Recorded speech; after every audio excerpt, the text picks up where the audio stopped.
నమస్తే, welcome to I dream. నేను మీ విజేత. చాలా మందిలో గుండె జబ్బుకి గ్యాస్ట్రిక్ ప్రాబ్లం వల్ల వచ్చే నొప్పికి చాలా మందికి తేడా తెలియదు. మనకు పెయిన్ వచ్చిందనగానే ఇది గుండె నొప్పికి సిమ్టమ్ ఏమో రాబోతుందేమో అని చెప్పి రకరకాలుగా డౌట్స్ పడుతుంటారు, టెన్షన్ పడుతుంటారు.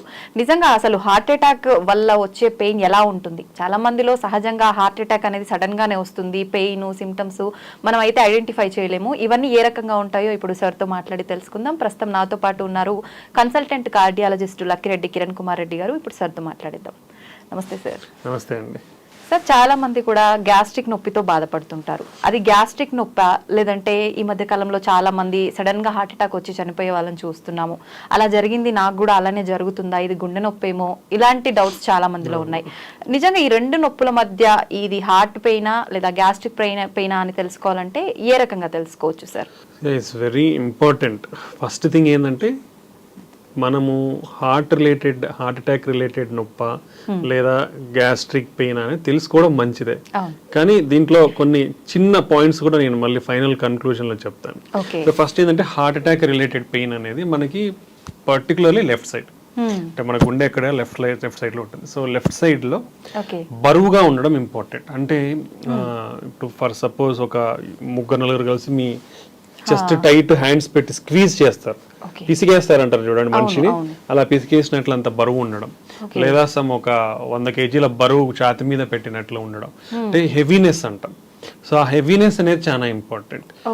యూజువల్ గా ఎవరైనా సివియర్ పెయిన్ ఉన్న వాళ్ళు ఇలా చూపిస్తారు, చాలా బరువు ఉందన్నట్లు గుండె మీద. This is called typical classical sign అంటాం. లెవైన్ సైన్ అని కూడా మనకి స్పెసిఫిక్ నేమ్ కూడా ఇచ్చారు. ఓకే, సో అది ఇంపార్టెంట్ థింగ్. దాంతో పాటు ఏమవుతుందంటే ఎయిర్ హంగర్. మనకి అంత డిస్కంఫర్ట్ ఉన్నప్పుడు ఏమవుతుందంటే మనకి ఊపిరి పీల్చుకోవడం చాలా ఇబ్బంది అనిపిస్తుంది. అది సెకండ్ పాయింట్. దాంతో పాటు మనకి విపరీతంగా చెమటలు పట్టే అవకాశం ఉంటుంది. దెన్ మనకి రేడియేటింగ్ పెయిన్ అంటాం. ఈ పెయిన్ అనేది మనకు నర్వ్స్ రిలేటెడ్ అన్నీ ఉంటాయి కాబట్టి, సో ఈ పెయిన్ అనేది మనకి కామన్గా లెఫ్ట్ భుజానికి, లెఫ్ట్ ఈ చేతికి పెయిన్ పాకే అవకాశం ఉంటుంది. ఓకే, ఇది మెయిన్ పాయింట్స్. ఈ 4 సమ్ టైమ్స్ కొందరిలో వామిటింగ్ వచ్చినట్లు ఉండడం కానీ వామిటింగ్ అవ్వడం కానీ జరగచ్చు. సో ఈ కాంపనెంట్స్ అన్ని important heart attack related pain అనేది. ఇలా కాకుండా ఈ పెయిన్ అనేది ఇక్కడ రావచ్చు, రైట్ సైడ్ చేతికి కూడా పెయిన్ రావచ్చు, లేదంటే కడుపులో కూడా నొప్పి రావచ్చు. సమ్ టైమ్స్ ఈ కింద భాగం చెస్ట్ లో కూడా మాత్రమే నొప్పి ఉండొచ్చు. సో ఇలా ఓన్లీ జా పెయిన్ అంటాం, దవడ నొప్పి మాత్రం కూడా ఉండొచ్చు. సో ఇలా కూడా ప్రజెంట్ అవ్వచ్చు. అంటే ఇదే ఈ మాదిరిగానే పెయిన్ ప్రజెంట్ అవుతుంది అనేది డెఫినెటివ్ కాదు. ఇలా ఉంటే majority of the time heart attack related. ఇలా కాకుండా వేరే రకంగా వచ్చినా హార్ట్ అటాక్ ఉండే అవకాశం ఉంటుంది. ఉంటుంది. పర్టికులర్లీ మనము age elderly people more than 60 years తీసుకున్నా, ఫీమేల్స్ తీసుకున్నా, దెన్ షుగర్ ఉన్న వాళ్ళు, వీళ్ళ ముగ్గురులో యూజువల్గా ఈ టిపికల్ సిమ్టమ్స్ అంటాం. ఇప్పుడు మనం ఏదైతే మాట్లాడుకున్నామో హార్ట్ అటాక్ రిలేటెడ్ పెయిన్, అవి తక్కువగా ఉండే అవకాశం ఉంటుంది. అంటే ఈ విధంగా వాళ్ళకి చాలా తక్కువగా మాత్రమే చూస్తాం. ఓకే, అది. So next gastric related pain. యూజువల్గా గ్యాస్ట్రిక్ అంటే ఏంటి? గ్యాస్ పెయిన్ అంటారు, ఇంకొకటి అల్సర్ పెయిన్ అంటారు. సో మనకి పెప్టిక్ అల్సర్ అంటాం. మన బాడీ అంటే మన పొట్టలో యాసిడిటీ, అంటే యాసిడ్, మన స్టమక్ లో యాసిడ్ ఉంటుంది, అది ఎక్కువ అయిపోయి మనకి అది రిఫ్లక్స్ అంటాం. గ్యాస్ట్రో ఈసోఫేజియల్ రిఫ్లక్స్ డిసీజ్ అంటాం. రిఫ్లక్స్ అంటే ఏంటి? మామూలుగా మనం ఏం తీసుకున్నా పైనుంచి కిందికి ఈసోఫేగస్ అని ఉంటుంది, దానికి వెళ్ళి స్టొమక్ పొట్టలోకి వెళ్ళి ఇంటెస్టైన్స్కి వెళ్ళాలి. అలా కాకుండా మనకి స్పింక్టర్ ఉంటుంది ఈసోఫేగస్ కి, గ్యాస్ట్రిక్. సో ఇవి డిస్ఫంక్షన్ ఉన్నప్పుడు కానివ్వండి, మన యాసిడ్ ప్రొడక్షన్ ఎక్కువ ఉన్నప్పుడు కానివ్వండి, హెవీ ఫుల్ తీసుకున్నప్పుడు మనకి ఈ రిఫ్లక్స్ యాసిడ్ అనేది పైకి రిఫ్లక్స్ అవడం ఉన్నప్పుడు ఏమవుతుందంటే మంటగా ఉంటుంది, మనకి బర్నింగ్ సెన్సేషన్ ఉంటుంది, కడుపులో మంట. ఈ మొత్తం ఇక్కడ నుంచి స్ట్రైట్ గా మనకి ఈసోఫేజియల్ ట్యూబ్ ఉంటుంది కాబట్టి ఇదంతా బర్నింగ్ సెన్సేషన్ వచ్చి గొంతులో కూడా మంటగా ఉండే అవకాశం, విపరీతమైన తేపులు వస్తాయి వీళ్ళల్లో. Okay, associate with belchings, burpings, belchings, తేపులు ఎక్కువగా ఉండడం, లేదంటే బ్లోటెడ్ సెన్స్ అంటే మన పొట్ట అంతా ఉబ్బిపోయినట్లు ఉండడము అనేది జరుగుతుంది. ఇది gastric related pain. Okay, typical గా ఇది రెండింటికి మేజర్ డిఫరెన్స్. బట్ ఇది ఇంపార్టెంట్ ఎందుకు తెలుసా? గుండె జబ్బులు పర్టికులర్లీ 200 లక్షల మంది సంవత్సరానికి చనిపోతున్నారు గుండె జబ్బుల వల్ల. దాంట్లో కూడా 85% హార్ట్ అటాక్, బ్రెయిన్ స్ట్రోకే. ఓకే, మిగతా 15%లో మిగతా గుండె జబ్బులు కానివ్వండి, ఈ రిలేటెడ్ ప్రాబ్లమ్స్. ఓకే, అంటే దాదాపుగా మనం ఇది తీసుకుంటే ప్రతి 11 సెకండ్లకి ఒక మనిషి గుండె జబ్బులతో చనిపోతున్నాడు. ఎందుకని సార్, అంటే ఎందుకు ఇంత ఎక్కువ గుండె జబ్బులు రావటం? కాబట్టి any type of heart, any type of chest pain, ఎటువంటి ఛాతి నొప్పి అయినా, లైక్ కూర్చున్నట్లు ఉండడం ఉండొచ్చు, మంట ఉండొచ్చు, లేదా ఏదో మైల్డ్ పెయిన్ అనిపించవచ్చు, లేదా ప్రిక్కింగ్ సెన్సేషన్ ఉండొచ్చు, ఓకే, లేదా ఓన్లీ మంటగా ఉండొచ్చు, దురదలాగను ఇంకోలా, ఇలాంటిది ఉన్నా బరువు అనేదే కాదు, బరువు అనేదే కాదు, ఎలాంటి ఛాతి నొప్పి మీకు ఫస్ట్ పాయింట్, నొప్పి తగ్గట్లేదు, ఓకే, రెండోది. సెకండ్, ఆ నొప్పి పెరుగుతానే పోతా ఉంది, ఓకే, ప్రొలాంగ్ డ్యూరేషన్, ఎక్కువసేపు నొప్పి ఉంది, ఇంటెన్సిటీ ఆఫ్ పెయిన్ కూడా కొంచెం సివియారిటీ ఆఫ్ ఇంటెన్సిటీ అంటాం, మైల్డ్, మోడరేట్, సివియర్, ఆ నొప్పి ఇంటెన్సిటీ పెరుగుతా ఉంది, తగ్గట్లేదు అంటే ఒక్క నిమిషం కూడా వెయిట్ చేయొద్దండి. అది మీకు మంట ఉండొచ్చు, లేదా మైల్డ్ నొప్పి ఉండొచ్చు, కూర్చున్నట్లు ఉండొచ్చు, ఇలా ఉన్నా ఒకవేళ ఈ సిమ్టమ్స్ ఉంటే, పర్టికులర్లీ మోర్ దెన్ 40 years ఉన్న వాళ్ళు, BP, sugar, cholesterol, smoking, alcohol, family history, abdominal obesity, పొట్ట చుట్టూ ఊబకాయము, ఇలాంటి కిడ్నీ ప్రాబ్లమ్స్ కానివ్వండి, ఇలాంటి రిస్క్ ఫ్యాక్టర్స్ ఎవరికైతే ఉన్నాయో వాళ్ళు మోర్ దెన్ 40 years ఉండి నొప్పి వస్తే ఇమ్మీడియట్ గా ఏ నిమిషం గాని క్షణం గాని నెగ్లిజెన్స్ వహించకుండా, ఆలస్యం చేయకుండా ఒక ఈసీజీ తీయించుకోండి. ఓకే, ఈసీజీ తీయించుకుంటే క్లారిటీగా మనకి హార్ట్ అటాక్ ఉందా లేదా, ఈసీజీ అంటే జస్ట్ ఒక ఈసీజీ 100 to 300 rupees ఉంటుంది అంతే, ఎక్కడ ఏ సెంటర్లో తీయించుకున్నా కానీ. సో దాంట్లో ఉందా లేదా అని క్లారిటీగా తెలిసిపోతుంది. దాని ద్వారా మీ ప్రాణాన్ని కాపాడుకున్న వాళ్ళు అవుతారు. నెగ్లిజెన్స్ పాటించినారా, అది గ్యాస్ట్రిక్ పెయిన్ అనో, లేదంటే కండరాల నొప్పనో, తగ్గుతుందనో నెగ్లిజెన్స్ పాటిస్తే మాత్రం డెఫినెట్లీ ప్రాణం పోయే అవకాశం ఉంటుంది. నా సిన్సియర్ అందరికీ, అంటే ఇది హెల్త్ అవేర్నెస్ చాలా ఇంపార్టెంట్. సో ఎటువంటి పెయిన్ కూడా నెగ్లెక్ట్ చేయొద్దండి. అదే కొందరికి తగ్గుతుందిలా అనే నెగ్లిజెన్స్, బాగా ఇప్పుడు బయటికి లేచిపోయి తీయించుకోవాలా అనే నెగ్లిజెన్స్, ఇవన్నీ అసలు పనికిరావు. అంటే లైఫ్ ఈజ్ మోస్ట్ ఇంపార్టెంట్. అది ఉంటే మళ్ళీ ఏమైనా చేసుకోవచ్చు. ఓకే, ఆ చిన్నపాటి నెగ్లిజెన్స్ అనేది తగ్గించుకొని ఇంత సివియర్ పెయిన్ ఉండి తగ్గకుండా ఉంటే, పెరుగుతానే ఉంటే పెయిన్ అనేది మోస్ట్ ఇప్పుడు ప్రతి ఒక్క 100 meters కి ఏదో ఒక డయాగ్నోస్టిక్ సెంటర్ కానివ్వండి, చిన్న క్లినిక్ కానివ్వండి, నర్సింగ్ హోమ్ కానివ్వండి, ఏదో ఒకటి అవైలబిలిటీలో ఉంటా ఉన్నాయి అందరికీ కూడా. లేదా ఒక పెరిఫరీస్ లో ఉండే టౌన్స్ లో ఉన్న వాళ్ళకి కూడా లాట్ ఆఫ్ ఫెసిలిటీస్ ఉన్నాయి తీయించుకోనికి. ఒక 10 నిమిషాలు మహా అయితే, చిన్న టౌన్ లో ఎటు పోవాలన్నా 10 నిమిషాల కంటే పట్టదు మనకి టైం. సో తీయించుకోవడం వల్ల మీ ప్రాణాన్ని కాపాడుకున్న వాళ్ళు అవుతారు. ఈసీజీలో క్లియర్ కట్ గా హార్ట్ అటాక్ ఉందా లేదా అనేది క్లారిటీగా తెలిసిపోతుంది మెజారిటీ ఆఫ్ ద టైం, అంటే 99% మనకు కనపడుతుంది. దాంతో లేదా మీ లైఫ్ సేఫ్, హ్యాపీ. ఒకవేళ ఉందా మీకు ఇమీడియట్ గా ట్రీట్మెంట్ అందుతుంది. ట్రీట్మెంట్ ద్వారా మీ ప్రాణాన్ని మీరు కాపాడుకున్న వాళ్ళు అవుతారు అనమాట. సో నా sincere request for every person, ప్రతి ఒక్క మనిషికి 40 సంవత్సరాలు 30 సంవత్సరాలు దాటితేనే ఇప్పుడు హార్ట్ అటాక్ అనేది పెరిగిపోతా ఉన్నాయి. ఓకే, సో ఈ ఏజ్ గ్రూప్ పైబడిన వాళ్ళు ఇటువంటి సిమ్టమ్స్ ఉంటే, అంటే ఛాతి నొప్పి ఉంటే ఇమీడియట్ గా ఈసీజీ తీయించుకోండి, మీ ప్రాణాన్ని కాపాడుకోండి. కొంతమంది రెగ్యులర్ చెకప్స్ చేయించుకుంటూ ఉంటారు. అలా చేయించుకున్నప్పుడు మనకు హార్ట్ కి సంబంధించిన ఇబ్బంది రాబోతుందని ముందే దాంట్లో డెఫినెట్లీ అండి. ఈ యాన్యువల్, అంటే ఇప్పుడు అందరూ కూడా రికమెండ్ చేసేది యాన్యువల్ హెల్త్ స్క్రీనింగ్ ప్రోగ్రామ్స్. అవి లాట్ ఆఫ్, అంటే మనం మీ అందరూ గమనిస్తే ఎక్కడో ఒక చోట ఏదో ఒక ఆఫర్ అయితే ఉంటుంది. డయాగ్నోస్టిక్ సెంటర్స్ కానివ్వండి, హాస్పిటల్స్ కానివ్వండి, క్లినిక్స్ కానివ్వండి. So it's not like costly affair also. So దీని వల్ల అడ్వాంటేజెస్ ఏంటంటే, మేము కూడా చాలా చూస్తూ ఉంటాం కదా, బీపీలు, షుగర్లు చాలా బయటపడతాయి, లేదా pre diabetes, pre hyper tension stages బయటపడతాయి, కొలెస్ట్రాల్ అబ్నార్మాలిటీస్. మన భారతదేశంలో 80% మందికి ఏదో ఒక కొలెస్ట్రాల్ అబ్నార్మాలిటీ ఉంది. ఇదంతా డేటా, ఊరికి చెప్పేది కాదు, డేటా అనే చెప్తాం. 80% మందికి ఏదో ఒక కొలెస్ట్రాల్ ప్రాబ్లం ఉంది. ఎల్డిఎల్ మరీ ఎక్కువ ఉందనో, ట్రైగ్లిజరైడ్స్ చాలా ఎక్కువ ఉందనో, హెచ్డిఎల్ చాలా తక్కువ ఉందనో, టోటల్ కొలెస్ట్రాల్ చాలా ఎక్కువ, ఏదో ఒక కొలెస్ట్రాల్ ప్రాబ్లం 80% మందికి ఉంది. ఎంత రిస్క్ లో ఉన్నట్టు. అండ్ ఎవ్రీ డయాబెటిక్స్ తీసుకుంటే 5గురిలో 2-3 డయాబెటీస్ ఉంటున్నారు, అట్లీస్ట్ 5గురిలో 2 బీపీ ఉన్న వాళ్ళు ఉంటున్నారు. అండ్ స్మోకింగ్ అయితే, స్మోకింగ్ వల్ల మన దేశంలో కొన్ని లక్షల మంది చనిపోతా ఉన్నారు. ఇలాంటి బ్యాడ్ హ్యాబిట్స్ కూడా ఎక్కువగానే ఉన్నాయి. సో ఇన్ని ప్రాబ్లమ్స్ ఉన్నప్పుడు ఈ యాన్యువల్ హెల్త్ స్క్రీనింగ్ ప్రోగ్రామ్స్ లో డెఫినెట్లీ కామన్ టెస్ట్లు ఏం చేయించుకోవాలి. ఒకటి మన కొలెస్ట్రాల్ లెవెల్స్ ఏంటి, fasting lipid profile, then sugar, fasting post prandial అంటే తినకముందు తిన్న తర్వాత, దెన్ HbA1c షుగర్ మన లెవెల్స్ ఎలా ఉన్నాయి లాస్ట్ 3 months అనేది HbA1c లెవెల్. దెన్ పోయినప్పుడు ఎనీవే బీపీ అనేది చెక్ చేస్తారు. యూజువల్ గా కొందరికి హాస్పిటల్కి వెళ్ళినప్పుడు బీపీ కొందరికి ఎక్కువనే కనిపిస్తుంది. వాళ్ళని మళ్ళీ ఎక్కువ ఉన్న వాళ్ళలో ఒక 2 times మినిమం కూర్చోబెట్టి ఒక 15-20 minutes మళ్ళీ చూడాల్సిన అవసరం ఉంది. అంటే కన్ఫర్మ్ చేసుకోండి. ఓకే, బీపీ చూస్తారు, షుగర్ చూస్తారు, దెన్ లిపిడ్ ప్రొఫైల్, ఇవి కంపల్సరీ. నెక్స్ట్ వచ్చేసి కిడ్నీ ఫంక్షన్ టెస్ట్, అవి కూడా కంపల్సరీ. సో ఈ 4 బ్లడ్ టెస్ట్ ప్లస్ హీమోగ్లోబిన్ ఎంత ఉంది, ఈ చిన్న బేసిక్ టెస్ట్లు ఇవి.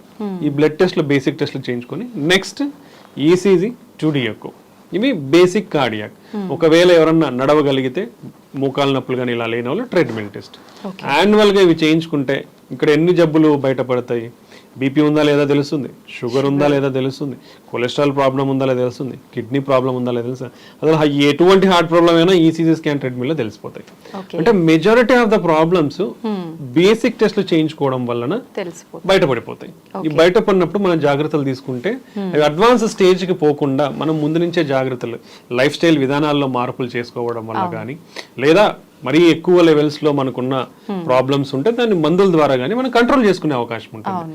సో ఈసీజీ 2D ఎకో ఈ 2 టెస్ట్లతో ఎటువంటి గుండె ప్రాబ్లం అయినా మనం కనిపెట్టచ్చు. మాక్సిమం మెజారిటీ ఈసీజీలో కానివ్వండి 2D ఎకో స్కాన్ లో కానివ్వండి తెలిసిపోతుంది.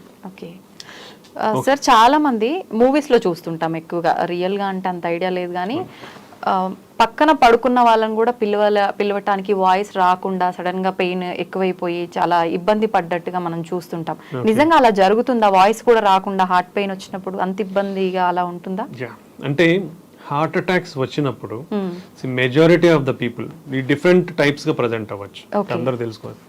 కొందరు సైలెంట్ హార్ట్ అటాక్స్ అంటే వాళ్ళకు వచ్చినట్లు కూడా తెలియదు, బట్ అఫెక్ట్ అవుతారు ఒకటి. దెన్ కొందరు సడన్ గా చనిపోతారు, అంటే నిద్రలో హార్ట్ అటాక్స్ వస్తే సడన్ గా చనిపోతారు.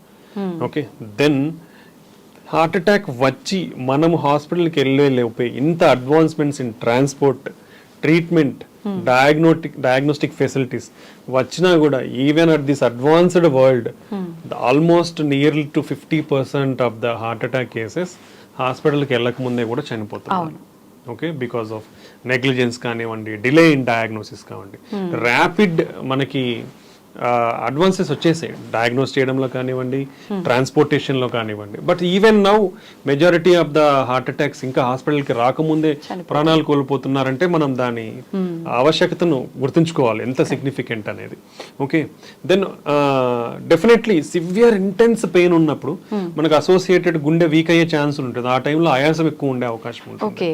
సో వాళ్ళు they can't move out of the bed. అంటే సివియర్ గా ఆయాసం ఉందా ఏమవుతుంది, మనం కదలలేము. అండ్ మనకు హార్ట్ వీక్ అయినప్పుడు ఏమవుతుంది అంటే పంపింగ్ అనేది తగ్గుతుంది. సో పంపింగ్ తగ్గినప్పుడు మనకి వీక్నెస్ కూడా, జనరలైజ్డ్ వీక్నెస్ వచ్చే అవకాశం ఉంటుంది. దెన్ బ్రెయిన్ కు కూడా బ్లడ్ సప్లై తగ్గినప్పుడు గిడ్డినెస్ వచ్చే అవకాశం ఉంటుంది. సో ఇలా జరిగే అవకాశం ఉంటుంది. లేదా మనకు సడన్ ఈ గుండె యొక్క రక్తనాళం సడన్ గా బ్లాక్ అయినప్పుడు రక్తం గడ్డి మనకు వెంట్రికులర్ టెకీకార్డియాస్ అంటాం. అంటే హార్ట్ రేట్ చాలా ఎక్కువ కొట్టుకుంటుంది. అలా కొట్టుకున్నప్పుడు పంపింగ్ ఇన్ఎఫెక్టివ్ ఉంటుంది. సో పేషెంట్ దాంతోనే ఈ వీక్నెస్ కానివ్వండి, గిడ్డీనెస్ కానివ్వండి, లేవలేకపోవడం కానివ్వండి జరిగే అవకాశం ఉంటుంది. సో ఈ వెంట్రికులర్ టెకీకార్డియాతోనే ఇఫ్ అది ఇమీడియట్ గా ట్రీట్ చేయాలి. ఇమీడియట్ ట్రీట్మెంట్ ఏంటి, షాక్ ఇవ్వాల్సి ఉంటుంది. దానికి అది రికగ్నైజ్ చేయడానికి ఎంతమందికి సాధ్యం అవుతుంది తెలియదు. ఓకే, సో అలాంటి వాళ్ళు ఒక నిమిషం అట్లా డిలే అయిందంటే వాళ్ళు ప్రాణాలు వెళ్ళిపోతాయి, సడన్ గా చనిపోతారు. సో ముందు జాగ్రత్త అనేది చాలా ఇంపార్టెంట్. సో ఇలాంటి అడ్వర్స్ ఈవెంట్స్ ని ప్రివెంట్ చేయాలంటే మనం రెగ్యులర్ హెల్త్ స్క్రీనింగ్ ప్రోగ్రామ్స్ అనేది కంపల్సరీ చేయించుకోవాలి. I recommend from 30 years of age, because based on the data 30 years నుంచి మనకి పెరిగిపోతున్నాయి కాబట్టి జాగ్రత్తగా 30 years నుంచే మనం స్క్రీనింగ్ చేసుకుంటే మంచిది. Next family history of heart attack heart problems ఉన్న వాళ్ళు కంపల్సరీగా, అంటే ఇప్పుడు కొలెస్ట్రాల్ ఒకవేళ ఫ్యామిలీ హిస్టరీలో ఉందనుకోండి, వాళ్ళు from the age of 21 years నుంచే కొలెస్ట్రాల్ స్క్రీనింగ్ అనేది జరగాలి. Very high levels of cholesterol ఫ్యామిలీలో ఉంటే వాళ్ళు 10 years ఆఫ్ ఏజ్ లోనే కొలెస్ట్రాల్ అనేది వాళ్ళ పిల్లలకి చెక్ చేయించాలి. అది డెఫినెట్. అంటే ఇప్పుడు ఫ్యామిలీ హిస్టరీలో ఉన్నప్పుడు రాకుండా ప్రివెంట్ చేసే ఛాన్సెస్, అలా ట్రీట్మెంట్ ఏమైనా ఉంటుందా sir? Family history of heart attack అంటే యూజువల్ గా మనము మగవాళ్ళలో 65 సంవత్సరాల లోపు హార్ట్ అటాక్ తో ఇబ్బంది పడినోళ్ళు, ఆడవాళ్ళలో 55 సంవత్సరాల లోపు ఇబ్బంది పడినోళ్ళు ఉంటే అది సిగ్నిఫికెంట్ ఫ్యామిలీ హిస్టరీ అని కన్సిడర్ చేస్తాం. సో వాళ్ళలో రాకుండా ఉండాలంటే మనం డెఫినెట్లీ ఈ అన్ని టెస్టులు అనేది ఎంత ఎర్లీగా పాసిబుల్ అయితే అంత ఎర్లీగా స్క్రీనింగ్ అనేది స్టార్ట్ చేసుకుని వచ్చింది. సో ఇలాంటి వాళ్ళలో 21 సంవత్సరాలకు మనం టెస్ట్ చేయించుకున్నప్పుడు ఒకవేళ నార్మల్ ఉంటే 5 సంవత్సరాలకు ఒకసారి చెక్ చేయించుకోవచ్చు. బట్ అట్లీస్ట్ మనకు తెలుస్తుంది మనకి ఏదైనా ప్రాబ్లం ఉందా లేదా అనేది. కొన్ని కంజైనైటల్ కొలెస్ట్రాల్ అబ్నార్మాలిటీస్ ఉంటాయి, జెనెటిక్ అబ్నార్మాలిటీస్ ఉంటాయి. సో వాళ్ళలో కొన్ని ఈ కొలెస్ట్రాల్ ప్రొడక్షన్ దాంట్లో స్టెప్స్ ఉంటాయి, చాలా బయోకెమికల్ స్టెప్స్ ఉంటాయి. అలా ఎంజైమ్ డెఫిషియన్సీస్ కానివ్వండి, ఇలా ఉన్న వాళ్ళలో కొలెస్ట్రాల్ చాలా అబ్నార్మల్గా ఉండే అవకాశం ఉంటుంది. అలాంటి వాళ్ళలో ఒక్కొక్కరికి ఈ చిన్న బంప్స్ లాగా ఉంటాయి.